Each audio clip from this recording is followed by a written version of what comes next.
Graças a Deus por nosso Senhor Jesus Cristo, que nos dá do seu amor, da sua paz, da sua graça, da sua misericórdia. O Senhor é poderoso, é grande, misericordioso. Contudo, o Senhor tem derramado sobre nós do teu Espírito Santo, da tua graça, do amor dele, da paz que guarda o nosso coração. Nós sabemos que o Senhor Jesus é poderoso e que sobre nós ele tem derramado do seu Espírito Santo, da sua graça, do seu amor. Hoje nós vamos falar sobre o confronto com os inimigos da cruz de Cristo. E nós vamos abrir a nossa Bíblia lá no livro de Filipenses, no capítulo 3. Livro de Filipenses, no capítulo 3, e no versículo 18. É a palavra que o Senhor irá falar conosco hoje, nessa guerra contra os inimigos da cruz de Cristo. Versículo 18 diz assim: porque muitos há, dos quais muitas vezes vos disse, e agora também digo, chorando, que são inimigos da cruz de Cristo.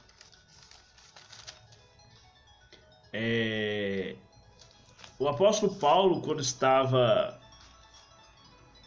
instruindo Timóteo, ele fala com Timóteo para Timóteo guardar dos maus obreiros. Quando ele fala que no final dos tempos alguns iam se apostatar da fé, dando ouvido a espíritos enganadores e doutrina de demônios. E agora aqui no capítulo 3 de Filipenses, ele reitera esse combate aos inimigos da cruz de Cristo.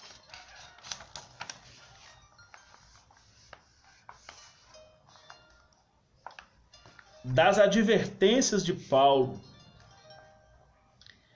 à igreja de Filipos,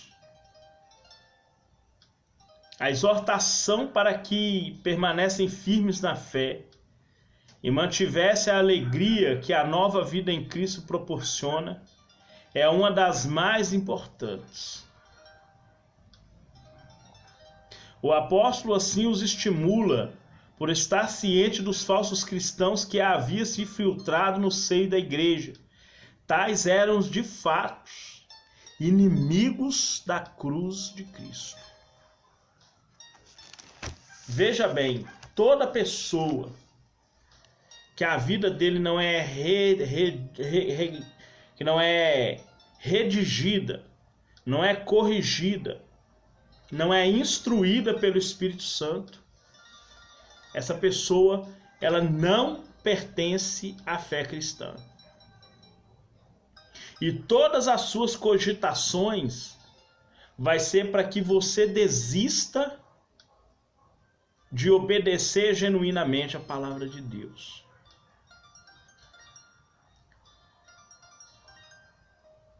Esses inimigos eram, segundo a melhor interpretação, crentes professos que estavam compreendendo, corrompendo o evangelho com suas vidas imorais e falsos ensinos.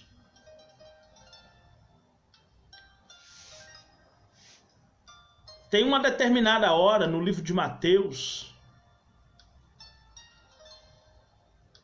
no capítulo 15, parece, que Jesus vai instruir seus discípulos. E ele fala assim: olha,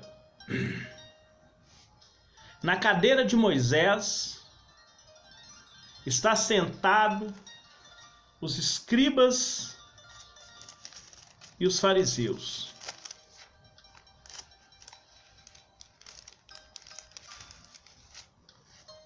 Na cadeira de Moisés está sentado os escribas e fariseus.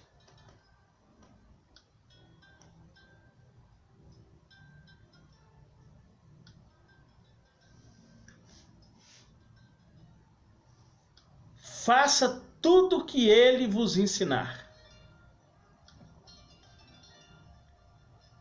mas não os siga nas obras. Por que Jesus disse isso?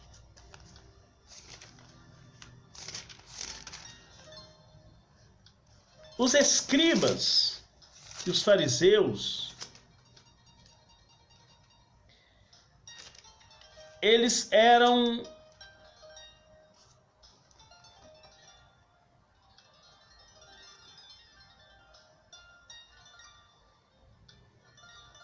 os mestres em Israel. E por ele ser mestre,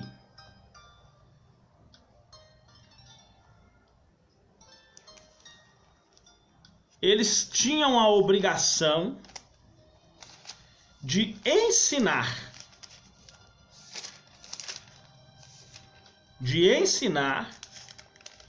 a palavra de Deus.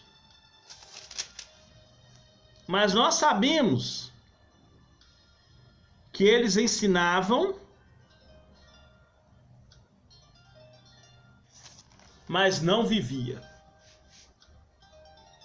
Por isso que Jesus, no livro de Lucas 12, manda-nos guardar dos fermentos dos fariseus, da hipocrisia dos fariseus. Porque diante dos homens eles queriam parecer justos, mas quando estavam sozinhos, os seus corações corrompidos e suas mentes pervertidas revelava tudo o que eles eram. Porque quem conhece o coração e a mente humana é só Deus. E Jesus nos instrui a isso. Nós resistirmos os inimigos da cruz de Cristo.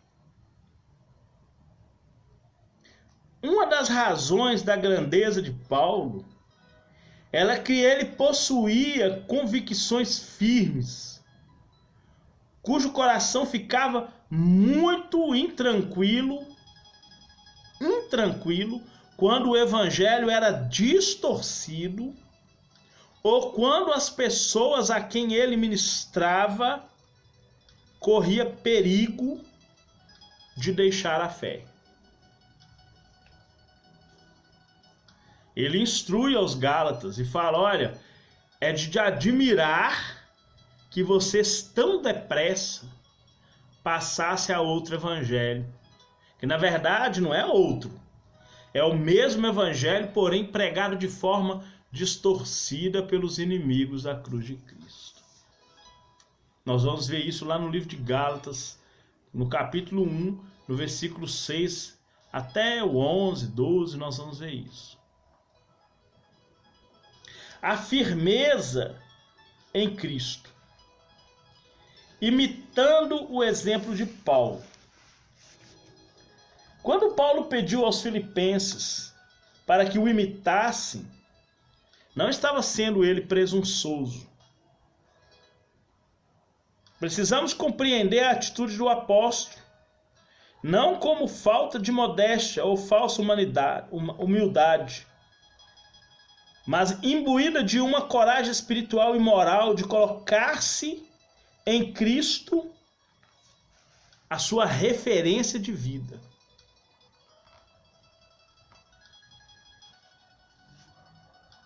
Paulo agora coloca Cristo e o seu modo de vida como referência para a sua própria vida. E no livro de Efésios ele fala: sede agora imitadores de Deus. Peguem a referência de Deus. O que Deus é? E passa a viver do mesmo modo de Deus.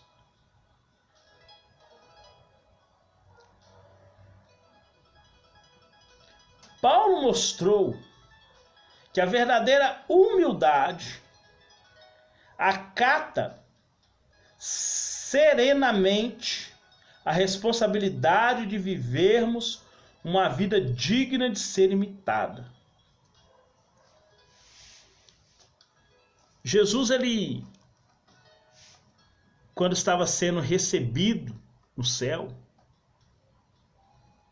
ele dá uma ordem, ele fala: olha, o meu Espírito vai capacitar para que você possa viver a vida que eu vivi, para que você possa me testemunhar com a sua vida. Em Jerusalém, Judéia, Samaria e até os confins da terra. Nós temos que testemunhar Cristo com o nosso viver. Por que que muitas famílias hoje, uma parte serve a Deus e outra não? Que tipo de testemunho está se dando dentro de casa que a vida do outro não é impactada com a sua vida?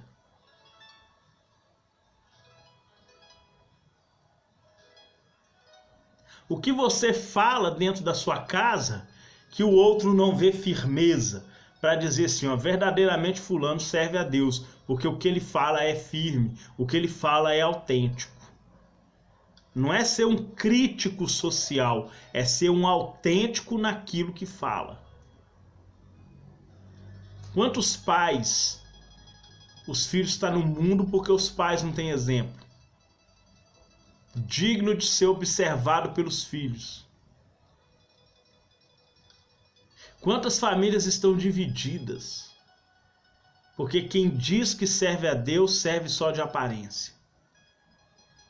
Acaba se tornando um inimigo da cruz de Cristo sem nem perceber. Por quê? Porque não tem testemunho. Porque não testemunha Cristo. Aí metade da família serve a Deus, a outra metade não. Por quê? Porque a metade da família professa o Evangelho, mas não segue o Evangelho. Uma coisa é a pessoa não crer no que você prega. Igual os irmãos de Jesus, não criam em Jesus. Jesus tinha testemunho, mas os irmãos dele não criam nele. E no seu caso? São as pessoas que não acreditam em você? Ou é você que não tem testemunho para impactar essas vidas? Porque o apóstolo Paulo, ele mostra que a verdadeira humildade acata serenamente a responsabilidade de vivermos uma vida digna de ser imitada. Ele reitera: sede meus imitadores, como eu sou imitador de Cristo. A minha base de vida é Cristo. E ele fala: agora você vai ser imitador de Deus, como filho amados. Está lá em Efésios 5. No versículo 2 ele fala: como filho amados, andai em amor, como Cristo andou em amor, e a sua vida foi aceita em sacrifício diante de Deus.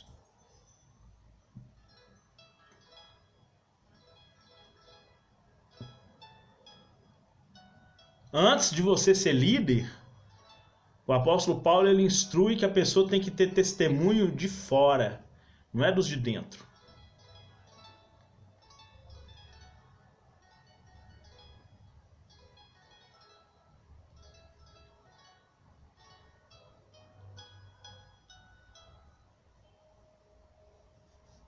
É hora de consertarmos a nossa vida. Procurarmos imitar a Cristo no amor. É hora de consertarmos nossa vida para imitarmos Cristo no amor.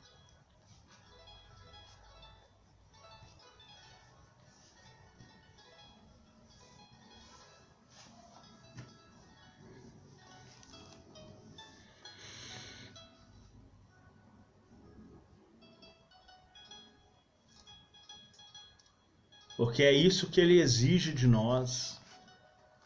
Uma vida santa e irrepreensível. Lá no livro de 1 Pedro 1, fala que é para nós podermos viver uma vida santa e piedosa. Que é para nós termos santidade em toda a nossa maneira de viver.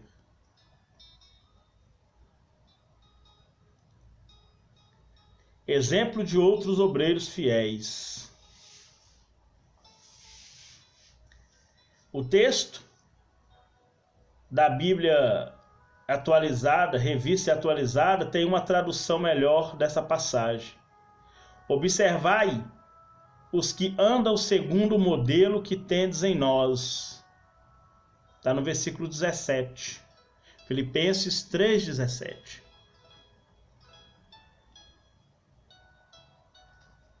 Observai os que andam segundo o modelo que tendes em nós. Paulo estava reconhecendo o valor da influência, do testemunho de outros cristãos, entre os quais Timóteo e Epafrodito, que eram referências para as suas comunidades. O apóstolo chama a atenção dos cristãos filipenses para observarem os fiéis e aprenderem uns com os outros, objetivando a não se desviarem da fé.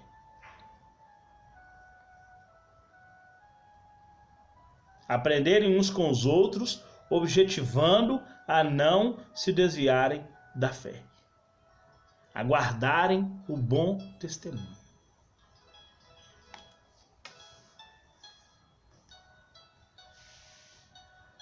A mulher foi olhando para Pedro. És também seguidor de Jesus, porque a tua fala te condena. Pedro era tão parecido com Jesus que até a fala dele condenou ele. Mesmo que tenha negado, mas a fala dele condenava ele.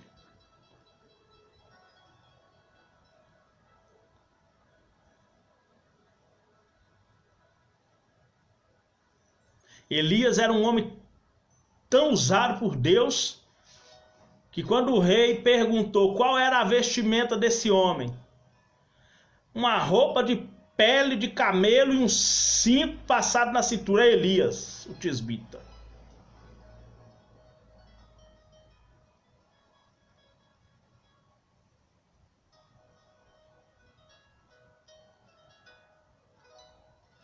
Jesus fala assim, ó, vós sois a luz desse mundo.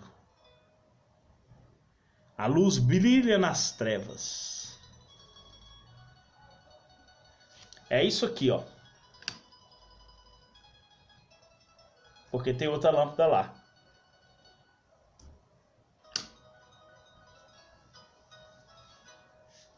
A luz brilha nas trevas.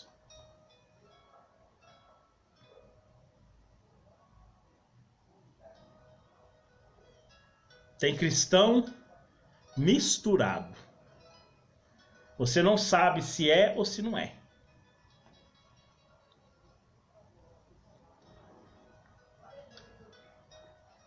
Testemunho está apagado. Tendo outro estilo de vida. Muitas vezes somos forçados a acreditar que somente os obreiros devem ter um estilo de vida separado exclusivamente a Deus. Essa dualidade entre clero e leigos remonta lá da igreja romana, na Idade Média, a igreja católica romana da Idade Média. onde a elite, que é o clero, governa a igreja, e esta, que é os leigos, se torna refém dos que se dizem sábios.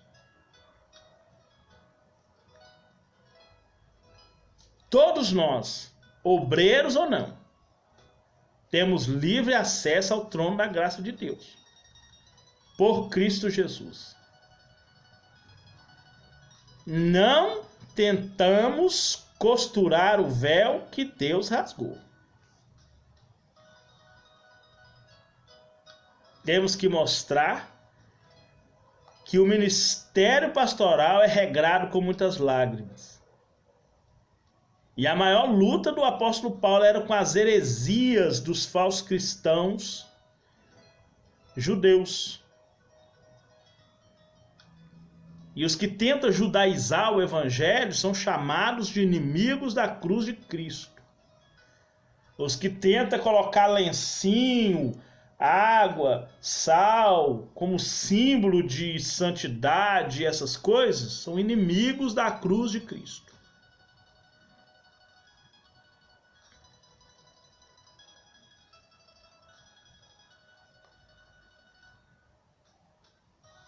A ponto do Deus deles, no versículo 19, o apóstolo Paulo fala, o Deus deles é o ventre. O ventre aqui é figurado e representa os apetites carnais e sexuais. Traduzindo, é a dissolução. Dissolução é orgia sexual desenfreada. Os inimigos da cruz de Cristo vivem para satisfazer os prazeres da carne, com glutonaria, bebedice, imoralidade sexual, prostituição, ira, ganância, soberba, prepotência, imundícia, impureza, instinto homicida e por aí vai. Carreta de pecado. Tudo para satisfazer sua carne, mesmo que se dizem cristãos.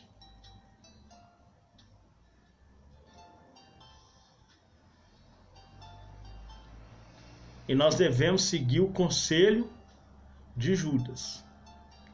Batalhar pela fé que uma vez foi dada aos santos. E que para isso, nem que seja com sofrimentos agonizantes, mas vamos combater o verdadeiro evangelho. Que Deus possa te abençoar poderosamente em nome de Jesus, meu Deus e meu Pai. Eu agradeço ao Senhor pela tua palavra, pelo teu amor, pela tua graça. No nome de Jesus, Pai. Que sobre nós, Senhor, derrame o teu Espírito, a tua graça, o teu amor. Em nome de Jesus. Amém. E graças a Deus. Amém. Que Deus abençoe sua vida poderosamente no nome de Jesus. Fiquem com Deus. Deus abençoe vocês.